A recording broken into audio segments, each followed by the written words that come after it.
Running a business or having a business partner is like a marriage, but without the sex.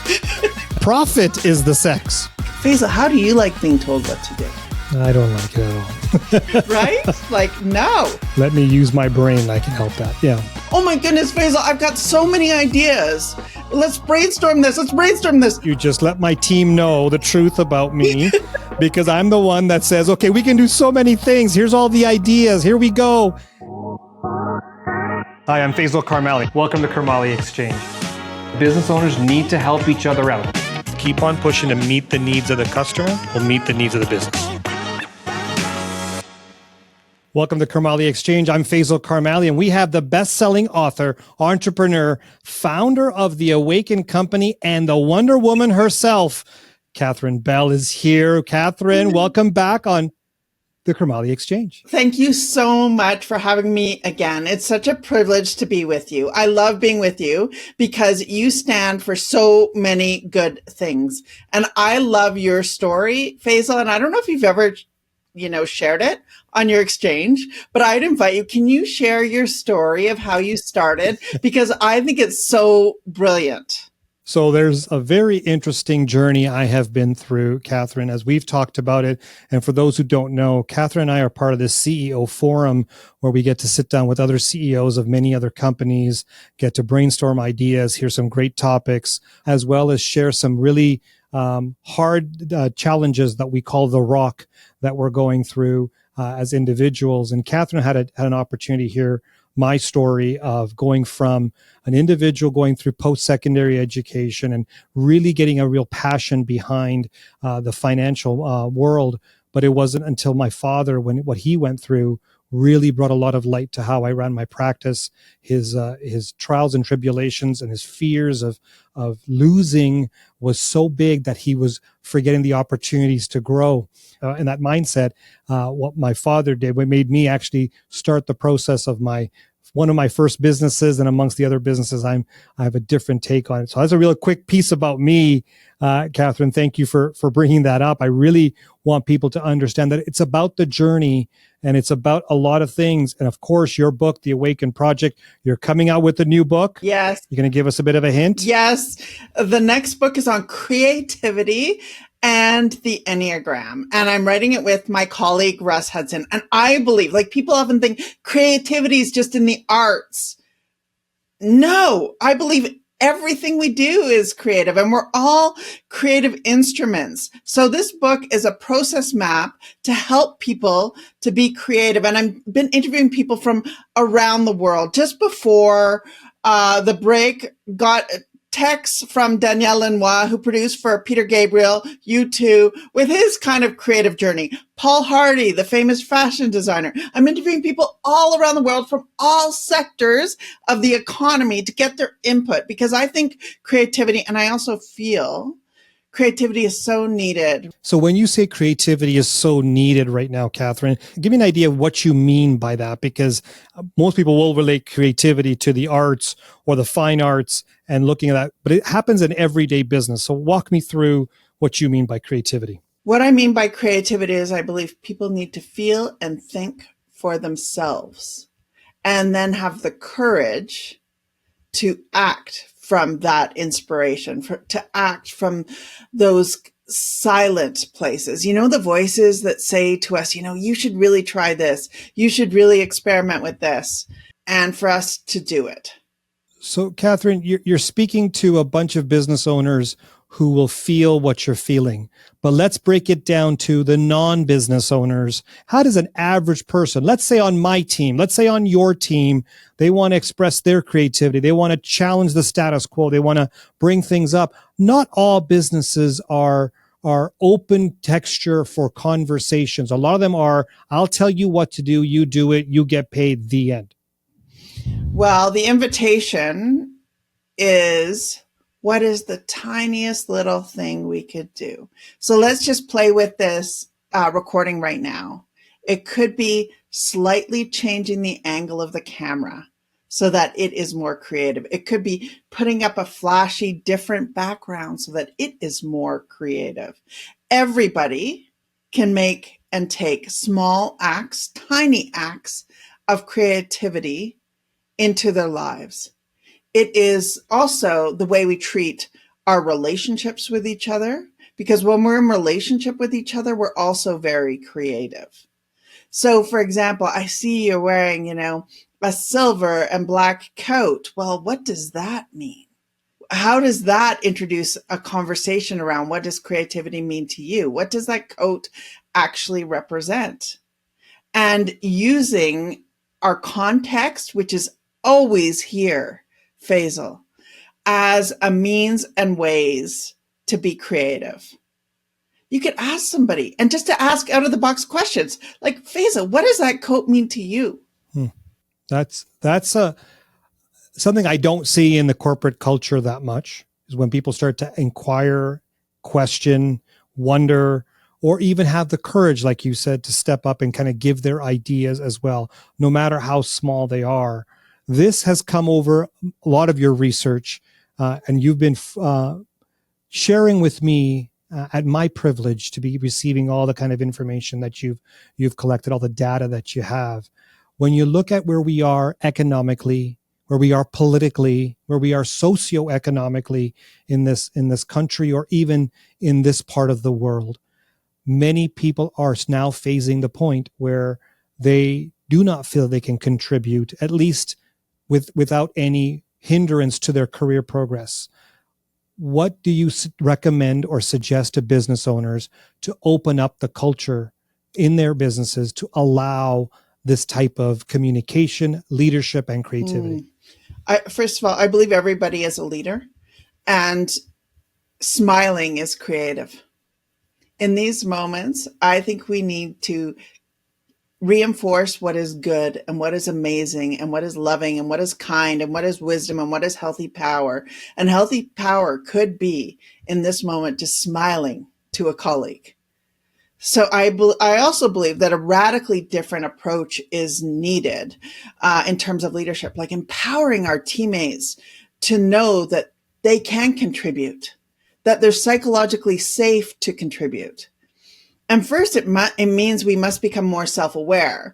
The majority of leaders are not self-aware, and yet we know a major leadership hack is to improve our self-awareness. The highest performing leaders are self-aware. So how do we become more self-aware? We use something called the Enneagram, and then it provides literally a personality profile and roadmap so that we can become more self-aware as leaders, more present, and have a more harmonious, kind, incredible life. We all have incredibleness. Can we actually sense it? Can we taste it? Can we smell it? Can we hear it? Can we see it? And it's in those moments, back to the smallest thing we can do, is the small moments. Right here, Catherine, right in my hand is the Enneagram you sent me to complete. I've got the results that you shared with me. Before we dig into what the results kind of look like, what the heck is an Enneagram? An Enneagram is, Ennea means 9, gram means picture. It's a picture of 9. So there's debates on where it comes from. What we do know is it's likely an ancient technology, 2500 BC. So this is an old picture of different maps to being, and also doing, and also feeling, and also thinking. So there are 9 core Enneagram types. Everybody has a dominant Enneagram type. And I don't know if you would like to share your core Enneagram type or not. I will. Yeah, I will. Yeah. So, and the Enneagram, once we understand our dominant type, it's a roadmap for how we can be more self-aware as leaders, and also how we can be more present in our lives, how we can really show up for our colleagues, our families, our friends. And we do amazing executive coaching using the Enneagram. And my business partner is the thought leader in the world in the Enneagram, who's Russ Hudson. And it's an incredibly, people often say, well, just get present. Well, what exactly does that mean? When we don't understand what our defaults are, it's very hard to be present. So it's like we're all wearing different colors of lenses. And what color of lens am I wearing? And understanding it so that we can take it off and see more clearly, so that we can be present for our colleagues, for ourselves, for our loved ones. So once you fill out this or you complete this questionnaire, there's quite a bit of questions that I had to complete. Yeah. It comes out with the a scoring of different types that you are. So like you said, there's 9 types. Mm-hmm. Are the top 3, 4 your core? How many should we look at as the core? Because I've got my results in front of me, so I want to kind of get an understanding of when someone looks at this, what do they look for?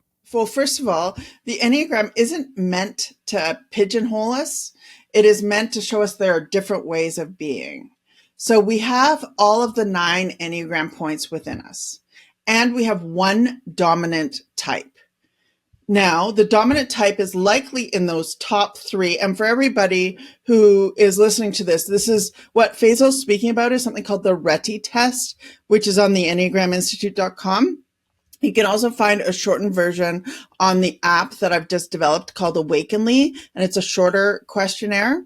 Doing these Enneagram tests is like getting an X-ray into our personality and into what we are and what we are not. Okay. So the top 3 scores are the places we should look. So, Faisal, what were your top 3 scores? So I'll start off with the highest score that I got was a 25. The type is type 3, the achiever. My second highest scores were tied with a score of 20 for each of them. Type 8, the challenger. Type 7, the enthusiast. So walk me through the achiever, the challenger, the enthusiast. What does that mean? So let's just do the top score first, the achiever. And the achiever is the person who looks at goals and says, I'm going to map a plan to achieve these goals. And I will do anything to achieve these goals. My goals are so important to me that I might put them ahead of my own heart, my own well-being. The achiever rests in the heart center. So there's belly center, which is the 8, 9, and 1. The heart center, which is the 2, 3, and 4. And then the head center, which is 5, 6, 7. And it's often said leaders capture people's hearts, hands, and heads. And hands represents the body center, the doing center. So we need to have all of these centers aligned. The 3, though, is really, really focused on how am I going to be successful? The challenge with the 3 is to make sure that we are connected to our own hearts, that we just don't get on the hamster wheel of productivity for the sake of being productive and getting the gold star. No, it's like, what is in alignment with my heart so that I can achieve a positive impact? Now, healthy 3s will raise everybody up with them like you do, Faisal. You bring people up on this exchange, that you raise people. Unhealthy 3s are like the Lance Armstrongs of the world, who will do anything to achieve gold, including breaking all of the rules. And everybody has 3 within them, so nobody can say they don't relate to this. Everybody has 3 within them. However, if 3 is our dominant type, then this is what we're constantly going for the gold. Let's go to the next level. The second highest score was a tie between the challenger and the enthusiast. Okay, so the 8 is the challenger, and that's belly center. I have dominant 8, which is like, shocking. Right? Which is the energy of, let's make something happen here. Let's have positive impact. Martin Luther King, I have a dream. Like, that's the 8 energy in all of us. The energy that pushes things, that is visionary. And the trick with the 8 is often we're hiding our vulnerability in our attempt to be strong. The 3 is all about the goal, whereas the 8 is more about what's my actual long-term impact, which is a different focus. And 8s will challenge the status quo. I'm not going to stay in executive search. I'm going to start another company. I'm going to be a serial entrepreneur. That's the 8 in me. So, and it's a very empowering type, and yet can be too forceful and we can burn ourselves out. So it's interesting because you have a dominant type in your heart with the 3. Belly is the 8, And now head is the 7. And the 7 is, oh my goodness, Faisal, I've got so many ideas. And that, look, let's brainstorm this. Let's brainstorm this. Let's brainstorm this. Let's make this happen. Oh my goodness. There's so many incredible things happening. And yet, what am I actually landing? The 7, the trick for the 7 is often they have so many brilliant ideas and are so positive, but they forget to actually complete projects.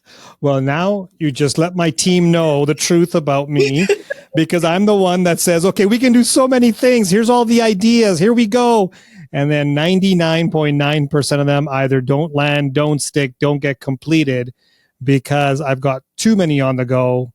And I'm so enthusiastic about it that it kind of overwhelms a lot of people. I'm looking at the corner of my eye to my left-hand side, and my producer in the studio right now is like, the amount of time that this guy has told me things, and we're like, yeah, let him get over through this, and we'll wait till the next episode of his enthusiasm is very interesting. So how does someone in a leadership style like mine, an achiever, challenger, enthusiast, how do they work with their teams, and who works well with them, and who should the hell I stay away from?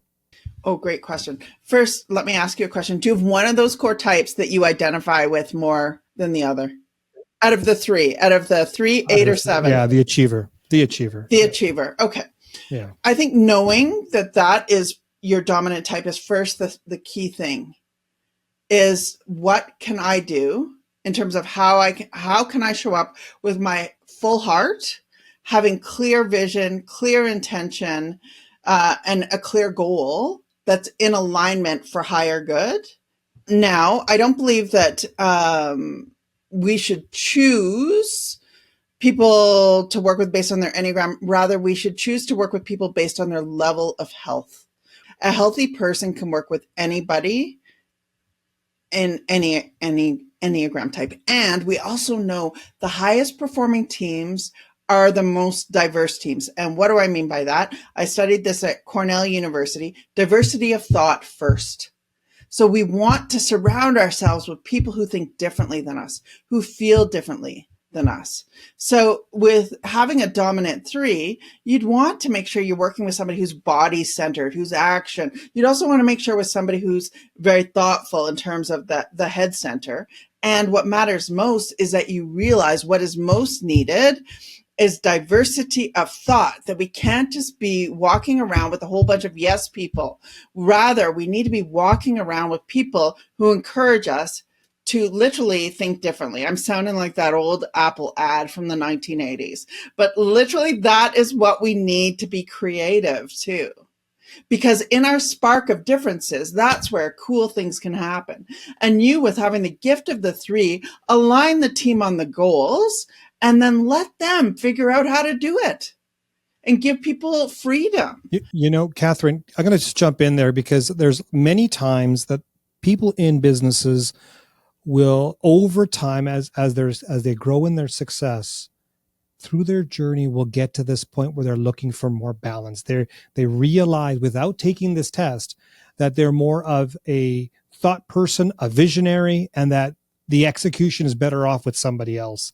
And they actually go through a lot of challenges, some heartache, some pain, some suffering to get to that point. This really helps understand where a person is and what they need to work on. For those who haven't taken this test, which I suggest everybody does, for those who are unable to get this kind of information today, but will at some point in the future, the journey to find that equilibrium point with the least amount of pain, what would you suggest is the first step they do before they take this test?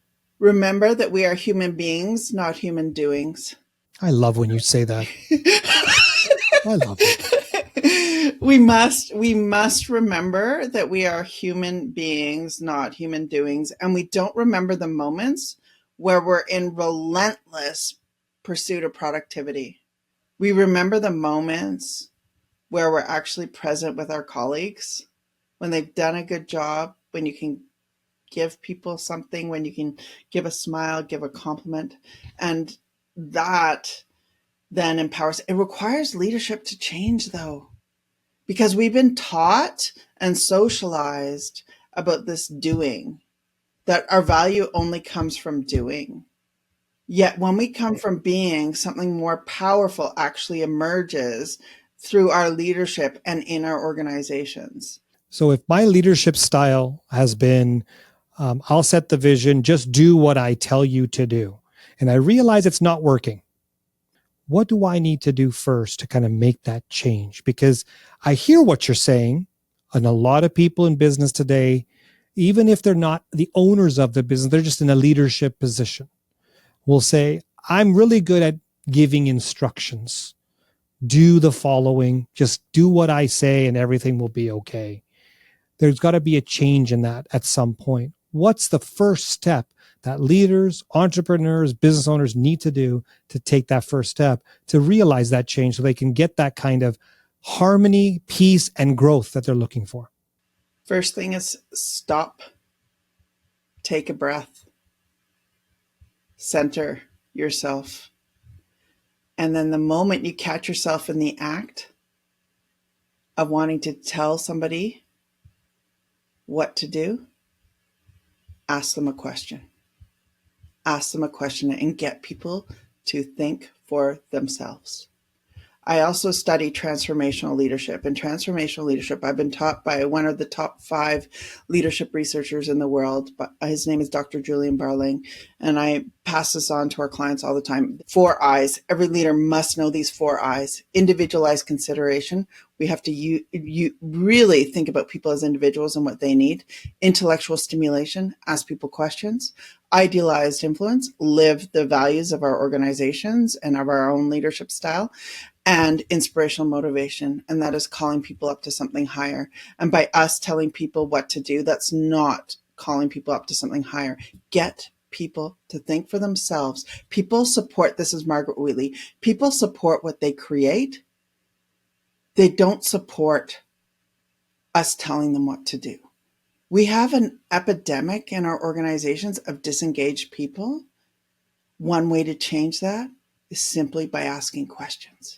Stop, take a breath, become mindful, and ask a question versus telling somebody what to do. Because, Faisal, how do you like being told what to do? I don't like it at all.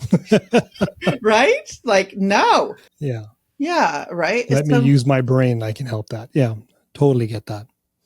You know, Catherine, you and I were chatting at one of these forums that we've attended, and you said something that I found was very interesting, and the response was even interesting. You said, running a business or having a business partner is like a marriage, but without the sex.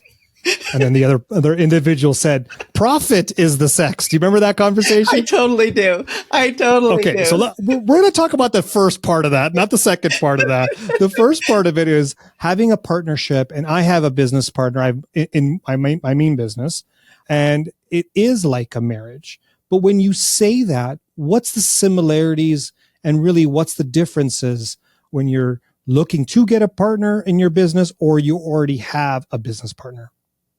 A business partner is like a marriage without sex, because you're spending so much time with this person, often the majority of your day, which is less than the time with our spouses.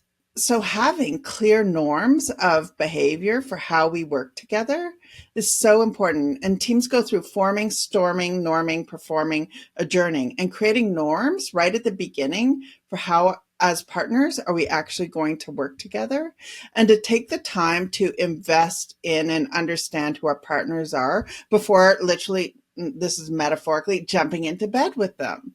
We need to understand, because it is literally like a marriage. You're creating, in my opinion, our organizations are like birthing things all the time. So we're giving birth to things. So what we need to understand who we're working with. And we also need to have very, very clear agreements with our partners, because when we don't have clear agreements, that's when things can get murky. And I have been a serial entrepreneur, as you know, and I've had a number of partners and partnerships. And by the way, I believe the future of business is going to be based on collaboration, partnerships. So we need to understand and up-level how we view our business partnerships. And what's super interesting is the more there's psychological safety within them, the higher performing it is. So the more we trust each other, the more we communicate, the better these relationships can be. And then it ripples out to our organizations. I think, the metaphor of the awakened company is the drop, right? When we awaken ourselves, we awaken our relationships, our teams, our organizations. And this then also affects our team, because how long somebody stays in our organizations is directly related to the relationship with their supervisor. So somebody will say to me, I've got great healthy culture. Great. What's your turnover? And then their turnover is super high. Well, that makes no sense. Like, no, your culture is not great. Relationships are our glue, our organizational and cultural glue. As we build organizations, it's like we build the foundation. Foundation is our relationships. And yet we know also that people rate the worst time of their day, worse than taking the trash out, which I hate taking the trash out. I get my boys to do it, actually. It's the time with their bosses. So we have a whole bunch of boss holes running around. We've talked about this, Faisal. It needs to change. Yeah. And our relationships, the more we can be self-aware, which is where it stems from, and the more our partners are also working on their own self-awareness, the cleaner we can be in relationship and in partnerships, and to have very, very, very clear agreements. So, and I see our organizations as like birth. I become a grandmother to my former organization. We started it and ended it. How to have clear and clean agreements throughout, and to be opening the conversation. And that means also us getting uncomfortable and vulnerable. Now, for all of our audience there, you're wondering, this sounds like a lot of work that someone has to go through. And it may be a lot of work, and you may need to, start from ground level zero and work your way up, even though you're running a successful business right now. And so I would strongly recommend that if anybody is starting to look at their business and say, I want growth, I want harmony, I want peace, I want love, I want comfort, I want the ability to take my business to the next part of my vision, whatever that vision is, you need a team of members, not only inside your company, but working with you as leadership. And someone like Catherine has written many books on this. Catherine is a best-selling author. I would strongly, strongly recommend that you at least have a chat with her to see how she can help your business, your culture. And I'll tell you, I'll be honest with you, Catherine is so straightforward, direct, caring, that if you're not the right fit for her business, she will assist you in finding somebody else. There's been so many CEOs that I've sat down at a table, and they're all talking about their problems, and they're all having these concerns. And Catherine's like, yeah, maybe you should talk to that person or that company. And it wasn't until I got frustrated. I'm like, Catherine, you do this work. You can do it for them. And she's like, yeah, I can, but if somebody else can help them too. I'm like, oh, you're so nice. So that's one thing you got to learn about Catherine. But the other part of it is that she will make sure that if it's not the right fit for her and her business, that she will direct you to areas that she can help you with. So this is beautiful, Catherine. When does the book come out? Because I want everybody to get a copy of it. So the book will be coming out October 2025, and we now have 2 audio programs that are being released by Sounds True, one on relationships and one on creativity. And that is, relationships is out now. We have a free seminar coming up on Feb 8th for everybody who buys the Sounds True audio program. And then we have one, creativity, April 1st. And we'll also have a free webinar, which is about $500 value if you buy this webinar from Sounds True, this audio program from Sounds True. Our culture begins with hiring, and we have a hiring webinar on February 20th, where I'm going to be giving an insider's guide for how to actually hire. And I've helped to hire thousands of people and had over a 90% stick rate. So it's really important that we get deliberate about who we're bringing into our culture. So I'd encourage everybody to join us for that, because I am going to give you all of my toolkits to put to use. Because right now, I truly believe that organizations are the way we're going to change, and that organizations are forces for good. We've just forgotten that. We've forgotten our community. We've forgotten that we're on this spinning blue planet together, and we must organize differently and tackle the challenges that we face. And we're only going to do that by getting more together. Let's get together more. Let's connect more. Let's challenge everything out there and push the norms, because this is the way we're going to evolve and grow in our businesses. Catherine Bell, thank you for joining me on the Karmali Exchange. Thank you so much for having me, Faisal. It's lovely to be with you again. And Faisal, now as your friend, like, you got to get your story out there in a big way, because it is so touching and so meaningful. There's my invitation for you. Thank you. Thank you. Lots of love, Catherine. Thank you so much. Lots of love too. Thank you. Thank you for watching the Karmali Exchange. Make sure you subscribe and hit the notification bell so you never miss an episode. You can also follow me on social media at Faisal Karmali, where we can continue the business conversation.